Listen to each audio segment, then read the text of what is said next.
Udah lupa Kemarin nama sama sempat ibunya. Apa itu? Pak Iki, Jadi tapi yang ini, kedua udah. jadi seperti ini ya, peta itu gambaran muka bumi yang ditampilkan dengan suatu bidang datar dengan skala tertentu. Ada skalanya pasti. Nah, kemudian ini saya mau ngambil prinsip utama aja peta foto udara drone. Yang pertama kita ngambil foto udara dengan interval tertentu, bisa interval waktu, bisa interval jarak. Ini dia drone terbang. Pokoknya kita pakai pemikiran yang simpel aja ya, buat anak TK aja lah. Drone terbang, dia ngambil foto jalan dengan interval tertentu, foto lagi, jalan lagi, selama berapa meter, foto lagi, jalan lagi, ya kan? Baru foto lagi. Nah, foto hasil jepretannya itu deh, dia memiliki EXIF file. EXIF file itu data di dalam foto. Kalau kita sekarang ada apa namanya, yang ada foto HP yang ada koordinat itu kan. Jadi dia tuh di dalam tuh ada koordinatnya, X, Y, Z, tanggal, terus ketinggian dari permukaan laut berapa, jamnya, ya, ada semua di situ. Nah kalau drone ini dia lebih pintar, dia bisa menampilkan kontur juga di dalam EXIF file itu, oke? Nah rute jalur fotonya itu bisa manual, bisa otomatis. Oke, kalau yang manual tuh kita terbang, kamera drone kita arahkan 90 derajat ke bawah, kita foto, terus kita kasih jeda 2 detik, kita foto lagi, maju lagi 2 detik. Cuma itu kalau areanya luas agak susah, kalau areanya cuma kecil bisa. Oke, atau bisa juga fotonya otomatis pakai misi, jadi kita bikin rute, nanti dia akan otomatis memoto cepat, kita cuma tinggal lihat aja, dia lihat, nanti dia landing sendiri. Kalau yang dengan misi, overlap itu bisa diketahui. Overlap itu kayak space-nya, jarak fotonya. Terus ground sampling distance bisa diatur sesuai keinginan. Tapi tidak semua drone disupport oleh aplikasi ini. Aplikasi misi ini kayak Pix4D dan Drone Deploy. Mungkin bisa dicari nanti. Sebenarnya prinsipnya foto digabungkan dengan aplikasi ini, ditambal lah istilahnya, tambal jadi satu area. Hasilnya nanti file orto untuk diolah di ArcMap dan file deb untuk diolah konturnya. Mungkin belum paham ya, saya kasih ilustrasi dulu deh. Nah ini jalur foto udara nih. Dia terbang, titik ini, titik hitam ini, klik, ambil foto, jarak lagi, space, foto lagi. Space, foto lagi, space, foto. Terus dia belok, space, foto lagi. Foto bulat dia, sehingga area yang ini, dia akan tercover oleh foto tadi. Oke. Nah, ini salah satu teknik mengikuti angin sama melawan angin nih, ada dua. Oke, nah ini, ya dimaksud dengan overlap itu. Titik satu, dia akan ngambil foto. Kan ada sudut kameranya tuh, Dek. Nah, ini semakin dia dekat, semakin overlapnya semakin tinggi, misalnya 80%, jarak ini nih, perpotongan antar titik foto ini akan semakin besar. Jadi jarak drone akan semakin dekat. Nah, ini definisi overlap. Nah, ini overlap yang besar, yang merah ini, jadi kan perpotongannya besar kan? Overlap besar. Yang ini overlapnya kecil. Jadi perpotongan antar sudut fotonya cuma kecil, cuma sebesar ini nih, tuh cuma sebesar ini. Nah kalau ini kan lebih besar nih, jadi yang bagus itu yang overlapnya besar. Jadi coverage fotonya lebih akurat, saat dia menambal lebih bisa akurat tambalannya. Nah ini contoh hitung-hitungannya lah ini, sudut kamera sama overlapnya. Ini dia. Yang ini nih, poin biru merah ini adalah overlapnya, perpotongan 2 titik drone. Nah, ini dia. Ini contoh overlap yang standar 75-80%. Jadi dia lebih banyak mengambil foto. Nah, ini contoh overlap yang terlalu jauh jarak ini. Ada space yang kosong nih di tengah-tengah. Putih. Ini overlap yang terlalu rapat. Terlalu rapat tuh nanti fotonya banyak, prosesnya lama. Nah, ini dia contohnya. Sini overlap. Nah, jadi overlap tuh ada dua. Ada front overlap, jarak antar dia yang ke depan. Jadi titik satu maju, titik satu maju, itu namanya front overlap antara titik satu dan maju, titik satu dan maju. Ada juga set overlap atau overlap samping antar baris.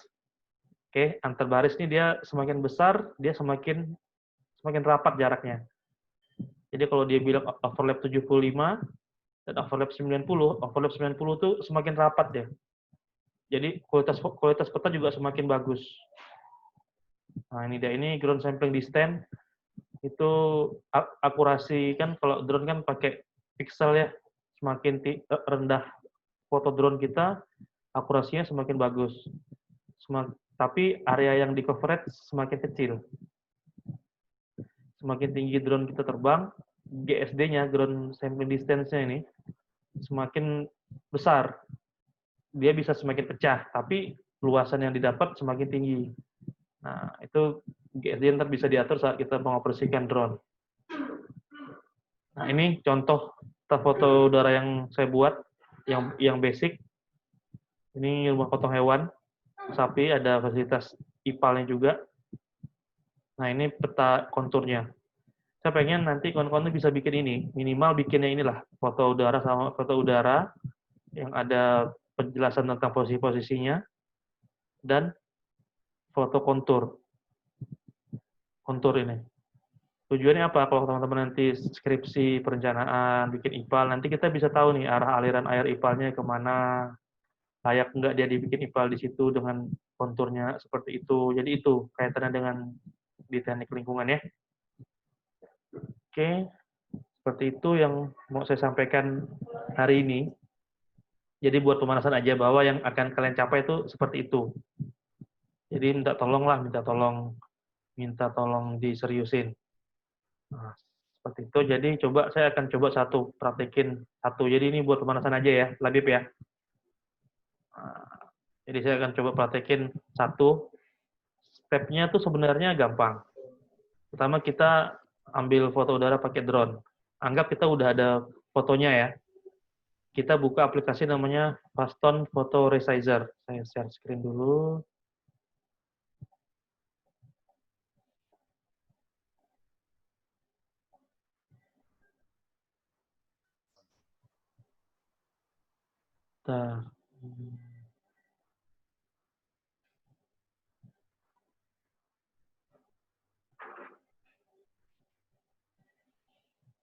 Faston bisa.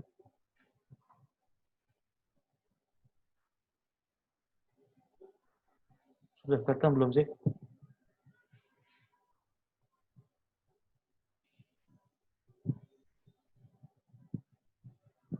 Udah kelihatan belum, Bib?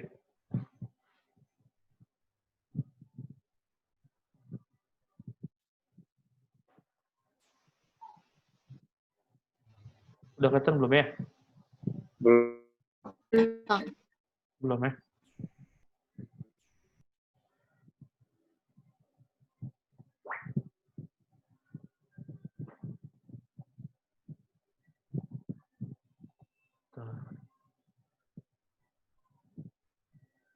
Belum ya? Belum.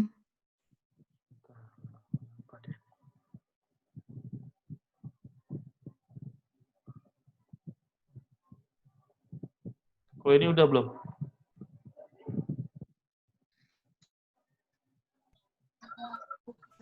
Udah ada. Udah ya? Udah ada ya?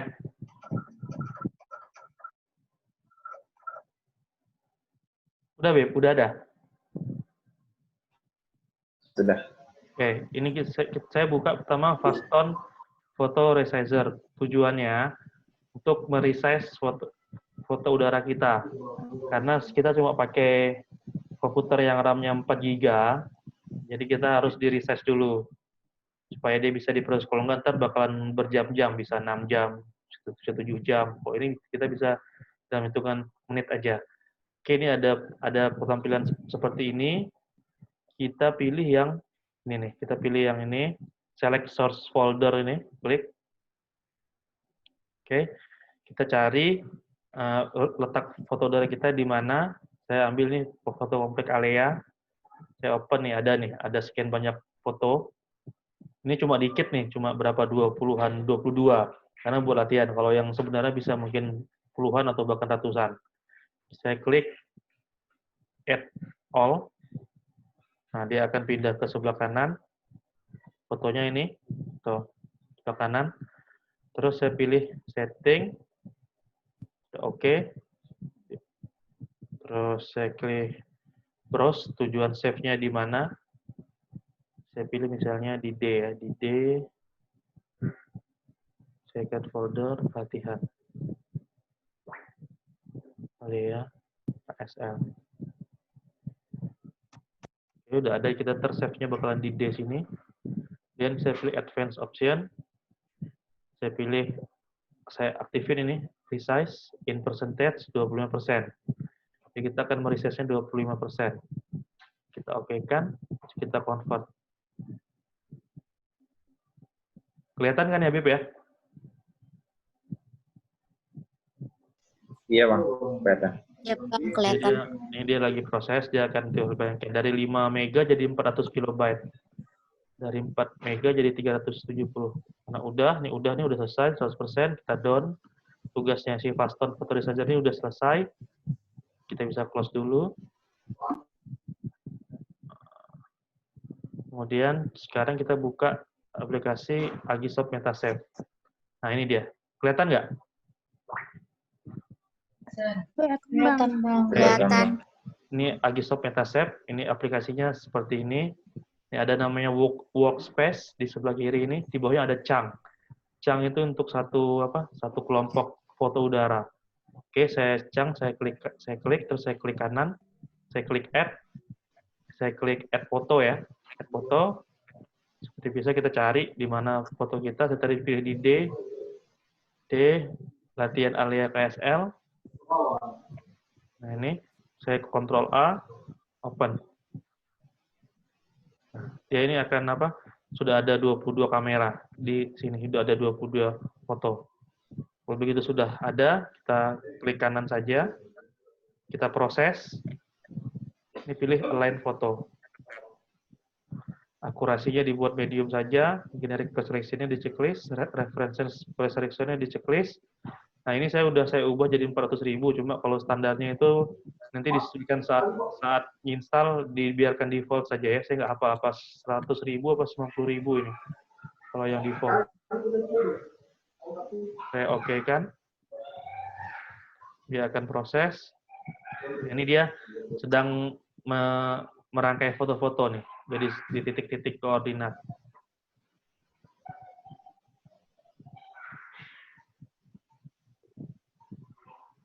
Nah, jadi seperti ini dia proses pertamanya nih ya, jadi terdiri dari titik-titik banyak nih.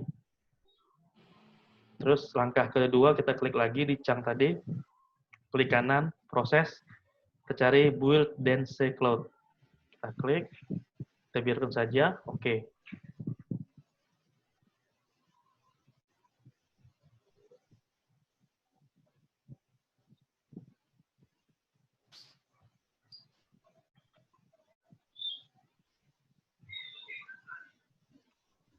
Ini komputer saya pakai RAM-nya 4 GB, tapi udah pakai SSD, jadi mungkin nanti akan beda ya sama kawan-kawan. Nah, ini proses kedua sudah, klik kanan lagi, proses, tadi kan build dense cloud, sekarang kita build mesh. Kita biarkan default lagi.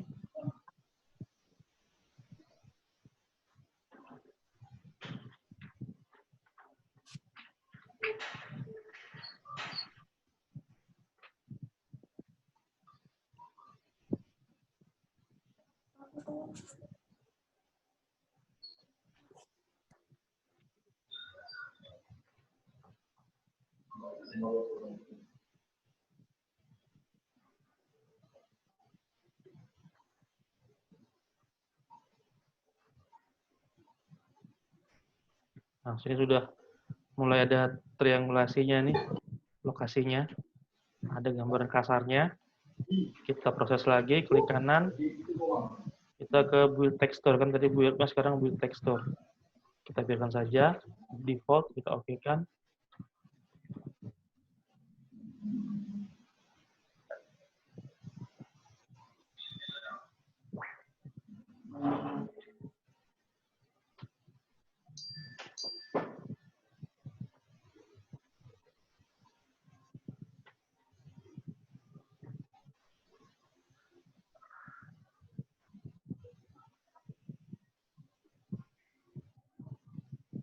Ini semuanya punya RAM 4 GB kan ya, bener ya? Iya, Bang. Iya, Bang. Iya, Bang. Ada yang pakai PC nggak sih? PC. Ah, komputer, masa nggak tahu PC sih? Enggak. Oh, PC. Ah, Iya, keren PC. Maaf, Bang. nggak ada ya? Nggak ada. Laptop semua ya? Iya. Bagus lah. Ya,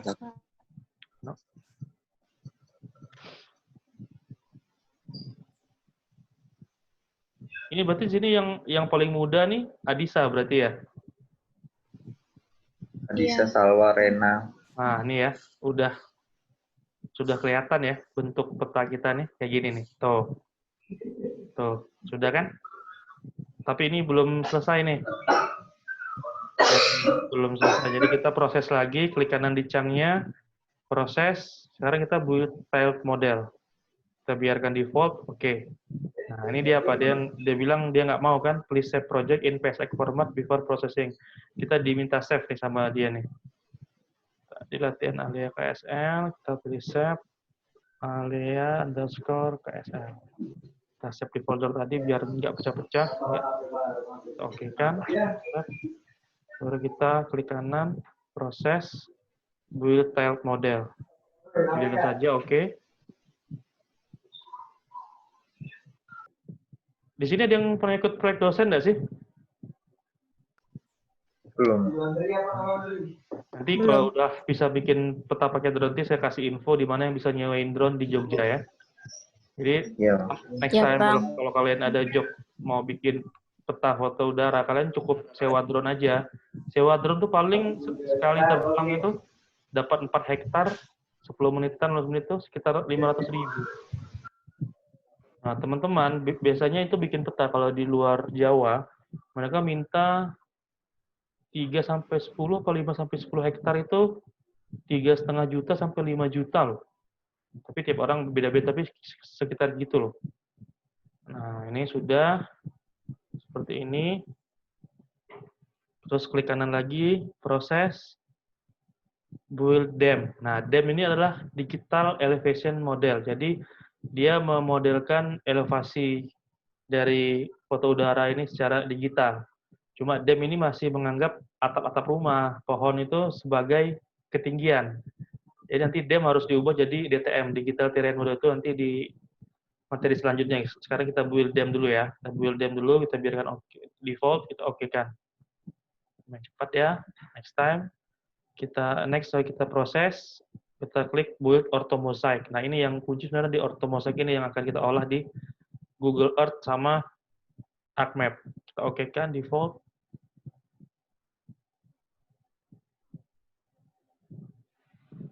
Nah, ini udah nih. Jadi prosesnya sudah selesai. Saya save dulu ya biar nggak hilang. Selesai. Sekarang kita bisa ngelihat report kita nih. Kita klik file. File, export. Kita cari di sini generate report. Kita pengen tahu GSD kita nih berapa nih. Saya kasih nama Alia KSL aja.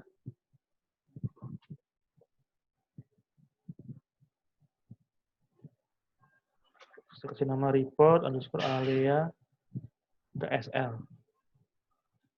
Save. Nah, di sini nanti akan ada kelihatan nih berapa ada reportnya.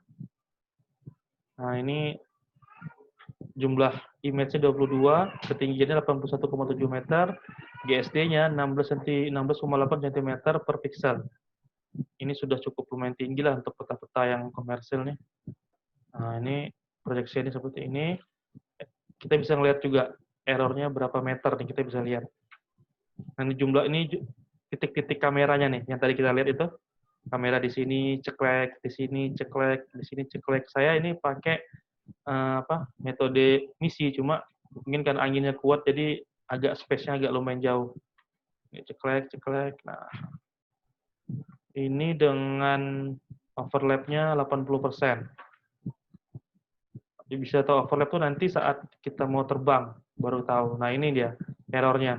Error Z-nya ketinggiannya tuh 0,29 meter atau 20 cm. Error Y-nya 0,32 atau 32 cm dan error X-nya 2,7 meter. Ini error dari gambar itu ibaratnya melencengnya tuh sejauh ini.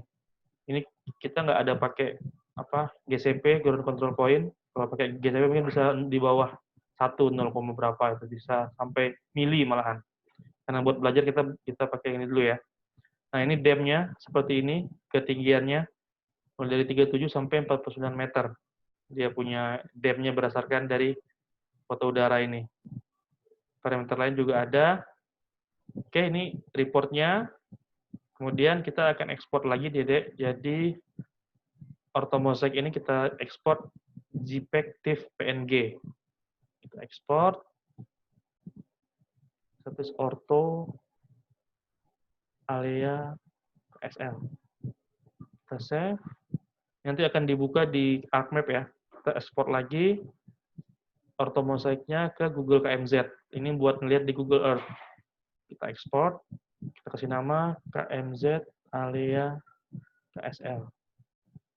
Oke. Kita ekspor lagi dam-nya. Ini buat kelas selanjutnya, ini dam-nya ini buat kontur export TIFF. Jadi dam kita export TIFF. Export dam Alea KSL. Oke, tugasnya si Algisop sudah selesai sampai di sini. Sekarang kita buka ArcMap. ArcMap kalau ada tampilan gini, kita cancel saja. Dia akan ada blank new project. Ada di bagian kiri ini ada layer. Kita klik kanan layernya, add data. Oke, kita cari tadi file tadi ortonya di mana, kita lihat Alea KSL. Ini ada orto Alea KSL, kita klik satu kali, add. Nah, ini dia. Foto kita tadi itu kan akan di pinggirnya akan nggak rata kan, ada kayak potong-potongan gitu. Nah, ini. Nah, di sini kita bisa ngatur skalanya nih, 1:1000, di zoom lagi 1:500, zoom out lagi 1:2500. Oke, jadi gini, kemarin saya mau bikin perencanaan IPAL di daerah sini nih. Ini komplek Alea, terus ini ada Fasum. Saya ingin di sini memanfaatkan sebagai IPAL di Fasum coupling yang kedua ini, karena ini mau dibuat lapangan bermain. Saya akan merencanakan misalnya pura-pura sebagai IPAL di sini. Jadi saya akan coba potong dulu gambarnya biar point of interest saya yang akan ditutup biar dia bisa terdata dengan jelas. Saya pilih search di sini. Nah, dari ini kalau kita pilih Windows saja, saya ketik search, saya tulis di sini mask, MASK. Saya pilih mask, terus saya cari extract by mask, spatial analysis tool ini ya. Saya klik. Sorry, maaf. Saya harus bikin ini dulu. Bikin apa? Bikin rectangle-nya dulu. Saya bikin pemotongnya dulu. Klik ini, rectangle. Saya akan blok dia sesuai ukuran peta yang saya ingin. Seluas ini. Oke, dia akan menutup seperti ini. Kita tunggu dulu loadingnya. Kita klik drawing. Kita pilih convert graphic to features.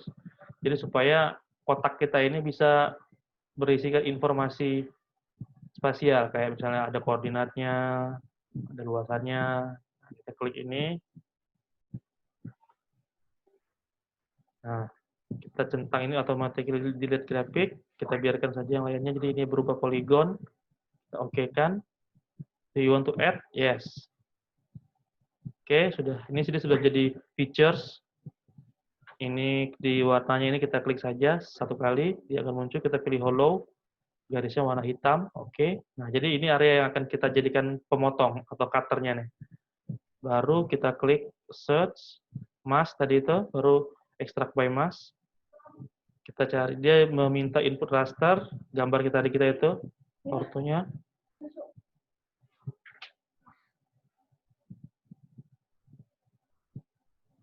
Terus dia minta kita masukin feature tadi itu, feature pemotong kita itu, converted graphic ini, kita klik. Terus kita klik OK. Dia akan prosesnya ada extract by mask di bawah ini, di pojok kanan bawah ini. Dengan proses. Nah, ini kalau udah oke, dia akan ada tanda centang nih. Centang hijau dan palu. Kita close. Ini udah area yang kita pengen sudah ada. Orto aliatif kita hilangkan centangnya. Jadi cuma ada yang ekstrak tadi. Nah, ini dia. Yang akan kita jadiin peta. Sampai di sini udah paham ya? Udah bisa terlihat dengan jelas ya? Terlihat dengan jelas kan? Siap Bang. Sudah. Nanti kan ini saya rekam nih, nanti biar bisa ditonton ulang. Oke, saya lanjut ya. Saya lanjut. Sekarang kita akan menentukan area yang kita inginkan. Kan ini nih area hijau ini nih. Saya akan pilih di sini, saya pilih katalog ini. Saya klik katalog, oke, Windows ya, Windows, katalog. Ini ada di sebelah ini ada folder banyak. Saya pilih. Karena kita simpannya di D, kita pilih di D saja. Di D, kita klik kanan latihan alias PSL, klik kanan, new. Nah, ini ada new ini. New save file. Save itu kan bentuk ya. Jadi kita memilih sesuatu yang bisa berbentuk lah ini, save file. Nah, ini kita kasih nama save file-nya misalnya batas area. Namanya. Batas area. Terus feature type-nya saya buat misalnya poin dulu aja, poin. Ini harusnya titik underscore batas poin. Jadi dia akan berupa poin-poin nanti. Saya ingin tahu 4 poinnya. Di koordinat berapa XYZ-nya. Ini description koordinat sistemnya. Saya akan edit. Dia kan masih unknown. Kita pilih projected coordinate system. Kita pilih yang UTM. Karena kalau nggak UTM dia nggak akan bisa dihitung. Untuk luas koordinatnya nggak bisa. Kita pilih bagi S 1984. Southern Hemisphere 49S. Karena apa? Karena di Pontianak, kita oke dulu ya, nih UTM 49S, bagi S84 kita oke kan. Kenapa saya pilih itu? Saya lihat dulu, cari di sini misalnya. UTM Zone Indonesia, kita lihat ya. UTM Zone Indonesia ini, kalau kita lihat, kelihatan kan ya? Foto Google saya ini. Iya, kelihatan. Nah, ini adalah pembagian zona UTM di Indonesia. Kita lihat dulu.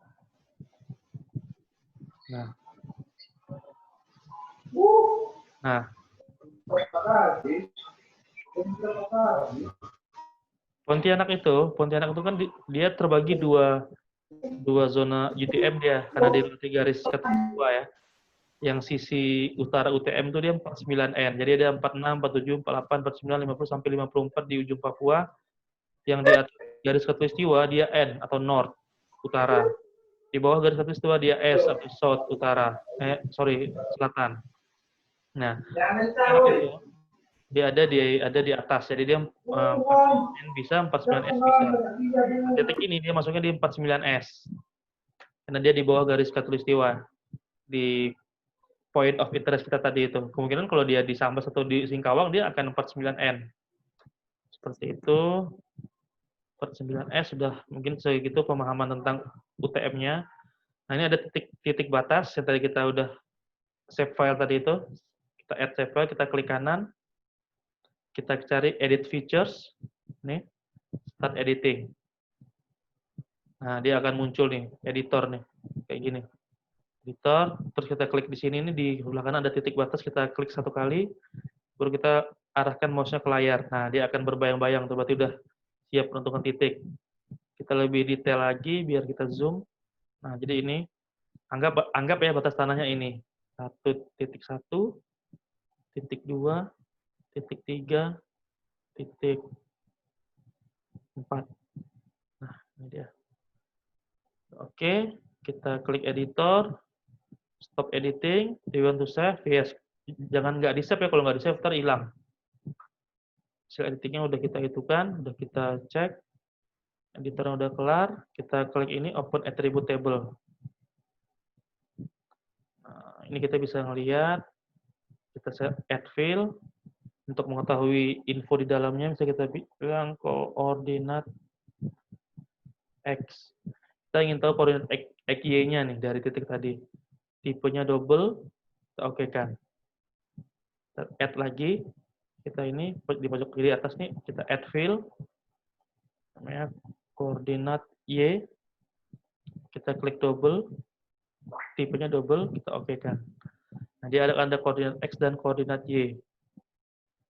Nah, ini dia. Kita cari misalnya koordinat X-nya, kita klik kanan di koordinat X ini, kita klik kanan. Ada calculate geometry, kita klik, terus dia ada X coordinate of point, atau koordinat X-nya. Unitnya kita ubah ke decimal degree. Nih, decimal degree nih. Udah oke, UTM-nya sudah benar, 49S. Kalau kita pakai ini, dia nggak akan bisa pakai ini aja, koordinat 49S. Oke. Nah, ini dia koordinat X-nya. 19,3 dan sekian itu. Dan ini ada koordinat Y-nya, kita klik kanan lagi. Calculate geometry. Kita pilih Y coordinate of point. Koordinatnya pakai 49S. Pakai decimal degree. Oke. Ini koordinat Y-nya, dia di bawah garis khatulistiwa ya, minus. Sudah ada ininya, poin titiknya sudah ada. Jadi kita udah bisa menampilkan ini nanti di peta. Terus yang kedua kita pengen tahu luasannya nih, Dek. Oke, kita klik lagi di katalog tadi itu. Klik kanan di latihan area, kita new step file. Kali ini kita akan buat poligon ya. Luas area. Feature type-nya poligon, biar tahu luasannya. Koordinat sistem kita tambahin lagi projected UTM BGS 84 shorten 49S. Oke. Kita oke-kan. Nah, ini ada luas area. Kita klik kanan, edit feature lagi, start editing. Kliknya di luas area, baru klik bawa ke sini. Nah, ini kan nanti akan berupa tambah nih, tanda-tanda tambah. Kita klik mengikuti tadi poin tadi itu, poin yang tadi titik batas, dia akan otomatis akan mendetek dia. Kita klik di titik batas 1, kemudian kita bawa lagi ke titik batas 2, klik, kita bawa lagi ke titik batas 3, klik, bawa ke titik batas 4, klik. Nah, terakhir klik 2 kali. Nah, sudah. Inilah area yang kita inginkan, sudah ada di sini. Kita klik editor, stop editing. You want to save? Yes. Nah, ini luas area kita bisa atur areanya. Kita klik 1 kali, pilih hollow, garisnya warna hitam. Nah, ini area kita nih. Mungkin biar jelas kita buat warna jalan hitam lah ya. Kita buat kuning ya, kuning. Kuning dibuat 2 tebalnya. Nah, ini dia area kita yang mau kita buat. Oke, sudah. Kemudian kita pengen tahu nih luasannya berapa. Kita klik kanan aja di luas area. Open attribute table. Ini ada kayak tadi ini, kita klik di pojok kiri atasnya, add field, namanya kita sebut luas, underscore area. Tipenya double, oke. Kita klik kanan di luas areanya, calculate geometry, area sudah ada di sini.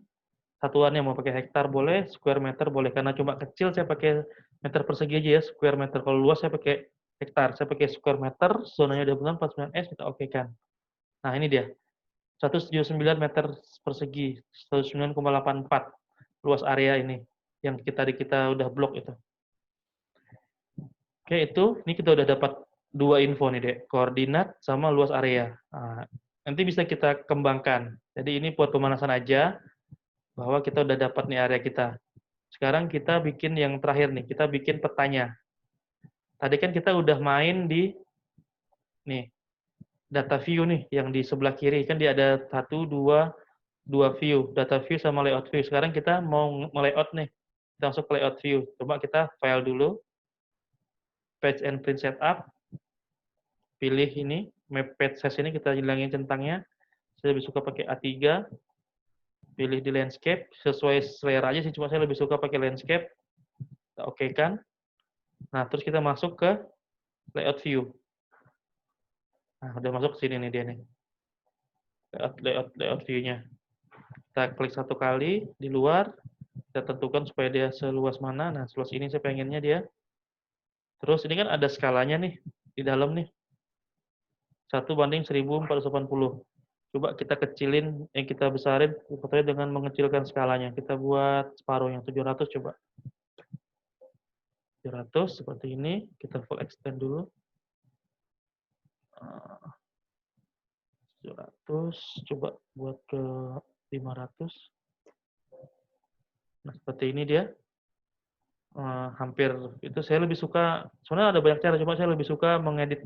Jadi kalau dia udah seperti ini di data view, saya akan masuk ke, kalau dia sudah seperti ini di layout view, saya akan masuk ke data view, kemudian saya akan geser.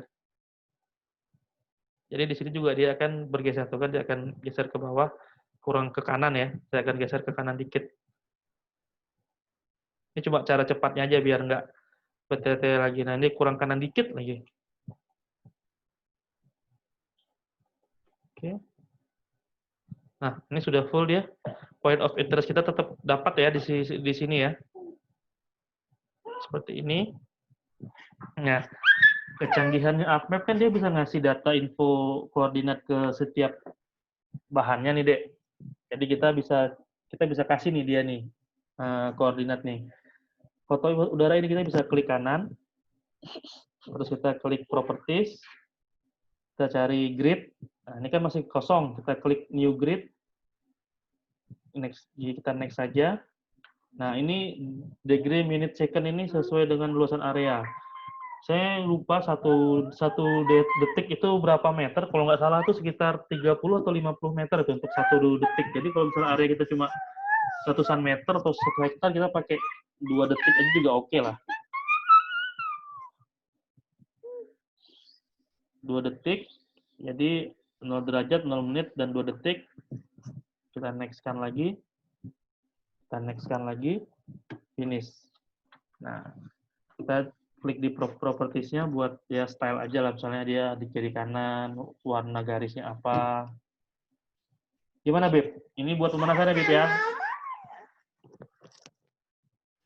Iya, Bang. Nah, ini ada di sini nih. Label access yang label orientation saya aktifkan yang left sama right ya, yang bawah ini. Yang 2, 1, 2 ini saya centang. Terus line garisnya ini saya buat warnanya abu-abu lah, biar nggak terlalu mengganggu. Oke, sudah kita oke-kan. Saya apply. Oke. Nah, ntar nih ada nih. Nah, ada koordinatnya nih. Tuh ada kan? Jadi dari foto udara kita udah bisa tahu dapat info koordinatnya nih. Koordinat dari fotonya itu udah 1 ya koordinat kotanya. Kemudian kita akan kasih dia apa istilahnya? Stuklis ya kalau anak-anak bilang itu ya. Saya kasih tulis, kayak saya kasih drawing rectangle. Saya buat ini. Nah, kayak gini. Nah, kan dia berwarna pink, cuma ini selera sih, saya nggak suka yang berwarna-warna, saya suka yang natural aja. Klik kanan, properties. Fill color-nya saya buat no color, outline color-nya saya buat hitam. Oke. Nah, ini kita akan coba membuat syarat peta yang baik. Nah, juga pas dulu kuliah juga nggak terlalu hafal, cuma kita sekalian belajar ulang lagi lah nih ya, Adisa ya. Oke. Sekarang kita buat judul peta. Kita klik ini, teks. Sekarang kita buat peta lokasi rencana IPAL Alea. IPAL, sorry, ini nggak boleh pakai singkatan. Kita klik 2 kali. Nah, ini muncul ini, enter.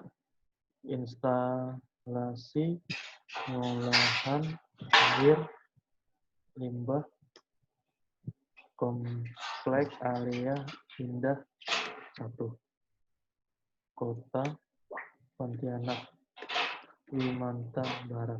Judulnya udah, kita klik tengah. Oke. Nah, ini dia akan jadi judulnya udah jadi nih 1. Terus kita kasih garis.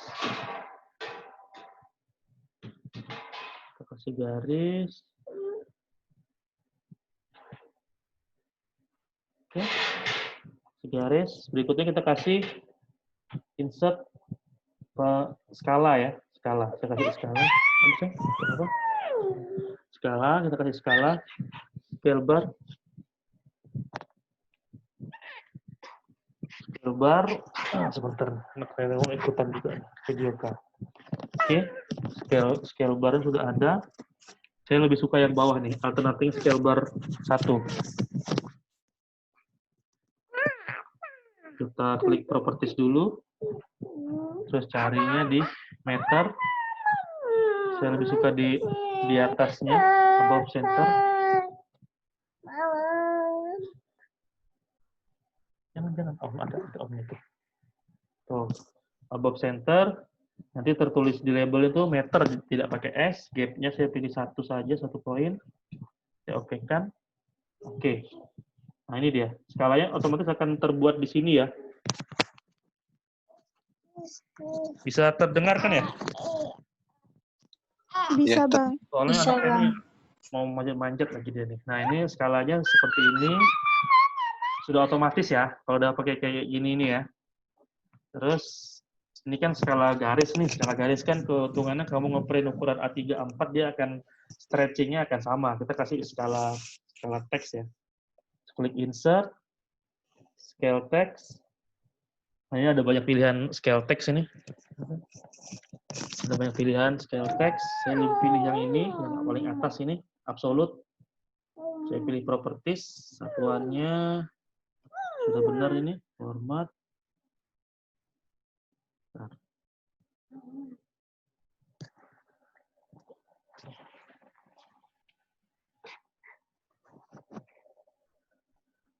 Ini sudah scale text-nya. Absolute, oke sudah. Oke. Oke kan? Nah, ini dia. 1:500 dia scale-nya ini.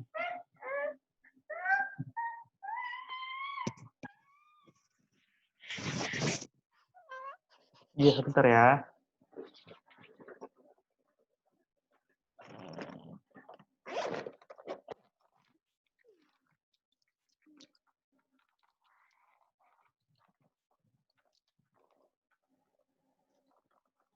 Banding 500, sudah ada scale text-nya. Kita buat keterangan di sini. Harus jelas nih.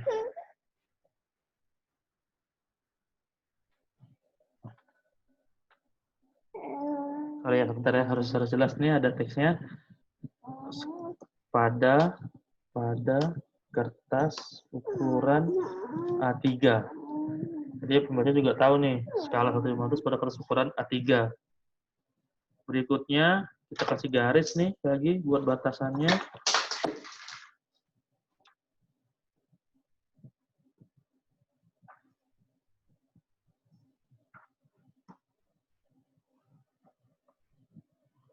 Ya, inilah pokoknya dia nih. Nah, garis, kita kasih sekarang insert not array atau pembuat tanda utara. Kita pilih ini Esri Note, kita oke-kan. Nah, ini tanda utaranya akan otomatis tampil nih. Ini ada diajarin di GIS pas di kampus nggak sih? Ada, Bang. Ada ya? Ada. Membuat utara-utara segala ini ya? Iya. Ada. Ya, jadi kan udah ada utaranya, udah jelas. Saya copy aja lah, copy, saya paste. Pembuat utara. Kemudian, kalau insert legend udah pernah diajarin belum? Insert legend. Sudah, Bang. Ya, Bang. Nah, insert legend. Nah, ini ada legend yang ingin kita tampilkan. Saya ingin tampilkan 2 aja, titik putar sama loss area. Jadi yang lain ini saya balikin. Ekstraktif saya balikin. Nomor kolomnya saya 1 aja, 1 kolom. Next.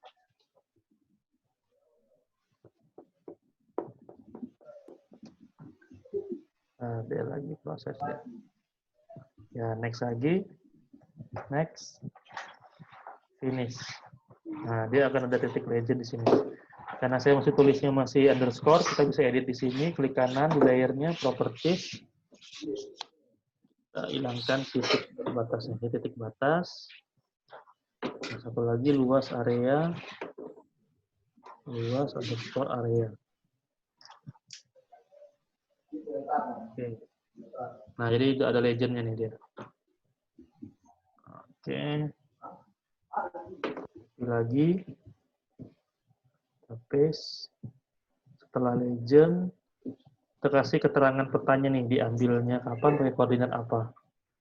Kita insert, dynamic tag, koordinat sistem. Nah, ini ada di sini udah ada koordinat sistemnya. Koordinat GCS. Nah, seperti ini. Terus kita klik kanan, properties. Kita klik kanan, convert to graphic. Kita properties. Unit degree tadi diambil menggunakan drone.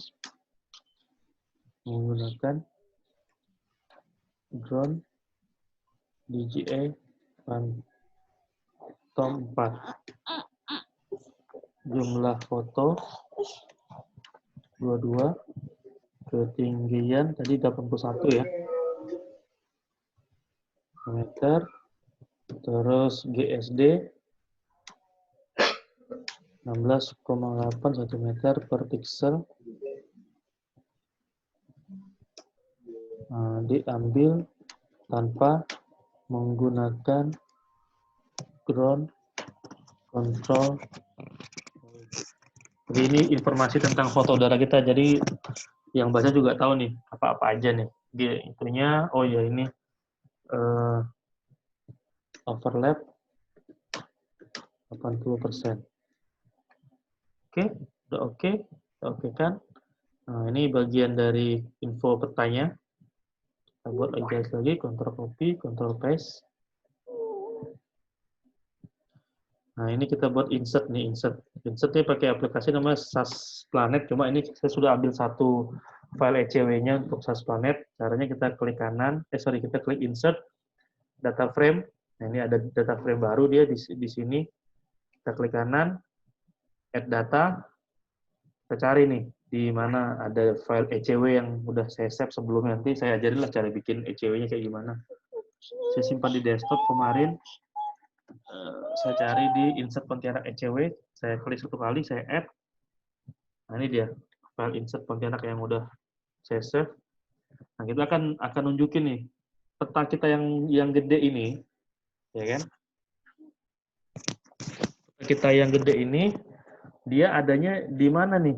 Di peta kecil ini, ya kan? Pertama kita pastiin dulu dia sesuai dengan keinginan kita dulu nih, petanya nih. Biar tercover semua yang kita ingin tampilkan. Kita sini kita atur skalanya. Ini kan 1 banding 500.000. 1 banding 250.000 aja. Nah, dia semakin luas kan? Semakin luas. Oke, kemudian kita klik kanan, properties, kita cari extend indicator. Nah, kita mau tahu di mana nih indikator ini ada di mana si barang ini nih. Kita klik layer, panah ke kanan, kita klik frame. Frame-nya ini adalah bingkainya. Saya lebih suka warna frame-nya tipis, warnanya kuning. Ya, oke kan? Oke. Apply. Oke. Nah, ternyata dia ada di sini nih, Dek. Di kecil banget nih. Tuh. Lokasi komplek ini tuh di tengah kota, dia ada di ujungnya. Oke, jadi kita bisa aja kita naikin dengan cara kita klik yang tadi data view, kita zoom lagi, kita naikin. Nah, dia akan muncul seperti itu kan? Kita turun dikit lah. Ya, Pak.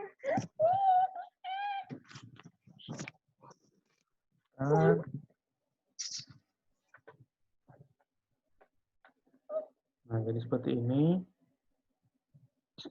Skalanya kita buat lebih kecil lagi, yaitu 120.000. Nah, ini dia. Jadi pertanyaan ada di sini nih. Ada di yang kuning ini nih. Buat penunjuk insertnya. Nah, baru saya buat seperti ini lagi.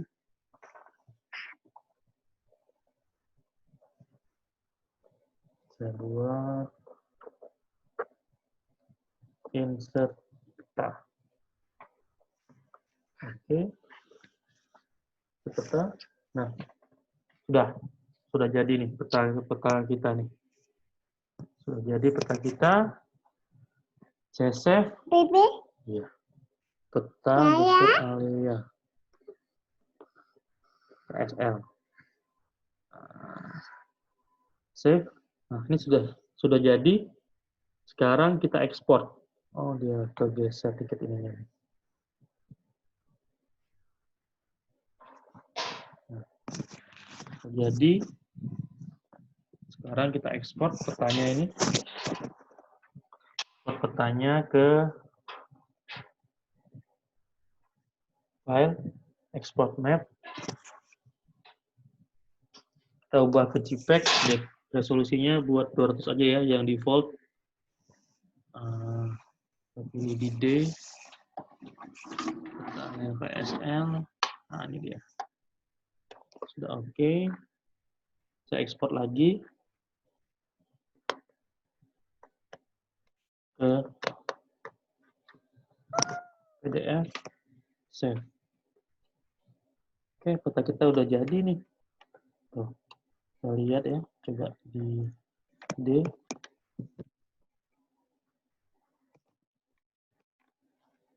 Ini di D, kita lihat KSL.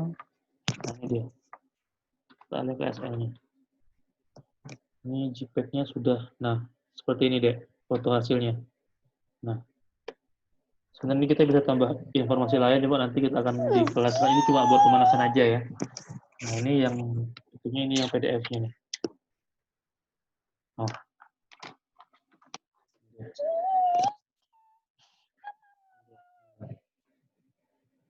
Oke. Sudah. Oke, Bib. Itu kan saya udah ada kasih link-nya tuh. Ya, Bib ya? Iya, Bang. Nah, yang lain mana nih coba yang lain? Udah dilihat semua ya? Ada, Bang. Jadi ini saya udah kasih videonya, video sharing sederhana aja. Jadi tugas kalian ini nanti, hari ini adalah download aplikasinya dulu. Paston Photo Recycler, Agisoft, sama ArtMap. Oke, sama ada file ECW-nya. Download dulu, install. Saya kasih sampai hari ini apa? Senin, Selasa, Rabu, Kamis. Rabu paling enggak, coba saya pengen lihat hasil fotonya yang udah dibuat. Nanti saya kasih file foto darahnya dari saya. Oke. Jadi kalian belajar latihan dulu pakai itu dengan file yang udah saya coba. Dibuat, di install aplikasinya, dibuat, nanti hari Rabu kita jadwalkan meeting lagi. Kalau bisa siang lah. Jam 10 atau jam 2 siang gitu. Jangan malam sih, malam udah di rumah soalnya. Nah gitu, buat seperti ini. Ya nanti saya tunggu ya nanti ya hari Rabu ya. Hadisa, Labib, Wanda, Salwa ya, sama Afwas. Siap, Bang. Oke, siap. Cowok ya? Oke, Kak. Iya. Oh, coba. Siapa namanya? Apa? Waz. Afwas memang namanya ya? Ya, benar. Oke, Afwas gitu aja. Filenya nanti saya kirim, kan yang belum nih kan file ECW sama file foto udaranya ya, Bip ya? Nanti saya Iya, Bang. di Google Map. Pokoknya kalau buat ArtMap itu dia 1 gigaan loh ya. ArtMap. Kalau Agisoft dia 160 mega. Gitu aja. Oke, ada yang mau ditanyain dari? Aku mau Ya nanya. gimana, Wanda?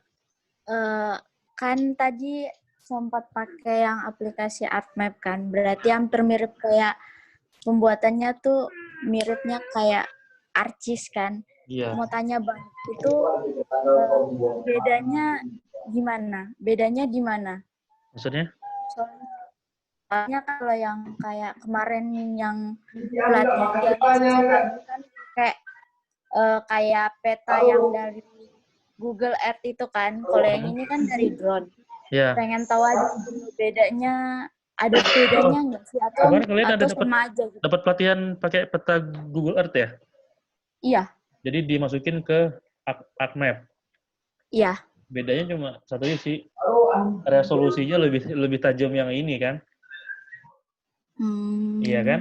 Kamu lihat nih, dan lebih update kan dia. Jadi iya Bang. beberapa tahun yang lalu ya kan, kita pakai drone nih kan kita biar dapat foto yang paling baru nih deh. Iya. Iya kan? Peta yang paling baru. Ya. resolusinya tinggi, ya kan? Oh iya. Ya kan? Terus ini saya juga mau ngasih lihat nih ya, dia. Itu tadi ini saya file open. Ini kita ada save filenya tadi ya, save file KMZ. Ya, KMZ-nya ini kita klik nih. KMZ Alia kita open. Nah, dia akan langsung mengoverlay di sini nih. Nah, di kompleknya. Tuh kan? Coba bayangkan. Google Map pecah, tapi kita tuh masih oke tuh, lihat tuh. Ya kan? Tuh. Oh, iya Bang. Benar-benar dia nimpa. Cuma ini tetap ada miss-nya. Ini kan tadi selisihnya sekitar 2,5 meter ya. Nih ada nih. Cuma ya kurang lebih seperti ini. Jadi kalau kamu mau bikin presentasi peta, ya kelingi lagi nih. Bisa. Tuh. Dia bisa muter lagi. Nah. Oh. Iya kan? Jadi intinya tuh sama aja, cuman bedanya di resolusi. Resolusi, ya. Resolusi sama dia lebih akurat kan? Lebih update kan? Misalnya kamu pengen tahu nih komplek Alia dulu kayak gimana? Ini dia, komplek Alia. Sekarang udah kayak gini nih. Ya kan tuh. Dulu di area sini jarang hutan-hutan kan? Oh, masih itu kan, sekarang udah, coba lihat nih. Tuh, udah padat kan? Hutan-hutannya. Oh, oke, siap Bang. Dulu di sini ada hutan, sekarang ini udah jadi ladang. No. Ya kan? No. Ya, Bang. Kalau itu segitu biar lebih update aja sih. Nah, coba yang lain ada nggak mau ditanyain? Tapi minimal kamera drone-nya itu berapa piksel, Bang? Ini sih sebenarnya itu masuk nanti ke teknis ya, cuma gini. Saya udah coba berapa drone nih, pakai drone yang paling minimal itu saya DJI Spark lah. DJI Spark itu kan dia 720 apa ya pixel ya, apa 720p ya gitu. Ada kan istilahnya itu udah bisa. DJI Spark kan sekarang second-nya 3.800.000. Oke. Nah, itu juga udah bisa tuh 720 pixel. Ini saya pakai drone DJI Phantom yang 4K. Cuma bedanya kemarin sepengalaman saya nggak tahu kalau yang lain karena saya juga belum ahli-ahli bener lah. DJI Spark sama Phantom, akurasi GPS-nya lebih bagus di DJI Phantom. Kalau DJI Spark tuh mungkin dia bisa lari sekitar 10 meter atau 5 meter gitu. Mungkin itu saya dapat Spark yang jelek, saya kurang paham juga. Tapi bisa, dibuat peta bisa. Cuma nanti error-nya lumayan. Kalau kita bisa mengabaikan error, itu nggak masalah. Kalau kita pengen di tingkat RT, kita pengen bikin saluran. Itu kan dia tidak perlu benar-benar overlap sama Google Earth kan. Minimal kita tahu nih lebar salurannya berapa tuh bisa dapat pakai DJI Spark juga bisa. Nah gitu. Pakai DJI yang sekarang Mavic Mini juga bisa. Nah, sekarang kan drone second murah sekarang. Dan saya sih lebih suka sewa sih. Sewa gini, sewa kita cuma bilang Bang, saya pengen foto udara overlapnya side overlap 75. Front overlapnya 80. Dia tinggal buat. Saya jalan, kita dapat fotonya, kita proses, udah selesai. Kita nggak usah keluar dana buat beli drone, ya kan? Kita nggak usah khawatir drone-nya jatuh, dan lain-lain. Nah, kalau buat itu, sewa yang lebih ekonomis sebenarnya. Cuma kalau kita banyak job, memang lebih enak beli. Cuma kalau teman-teman mau skripsi, mau penelitian, itu bisa sewa aja, patungan. Ini juga bisa jadi materi LDL juga loh ini sebenarnya. yang follow up ya. Nah, itu. Oke, ada lagi? Adisa? Udah, Bang. Nggak ada? Nggak ada, Bang. Ini tinggalnya di dekat kampus semua ya? Adisa di Bantul tuh, Bang, yang jauh. Di mananya?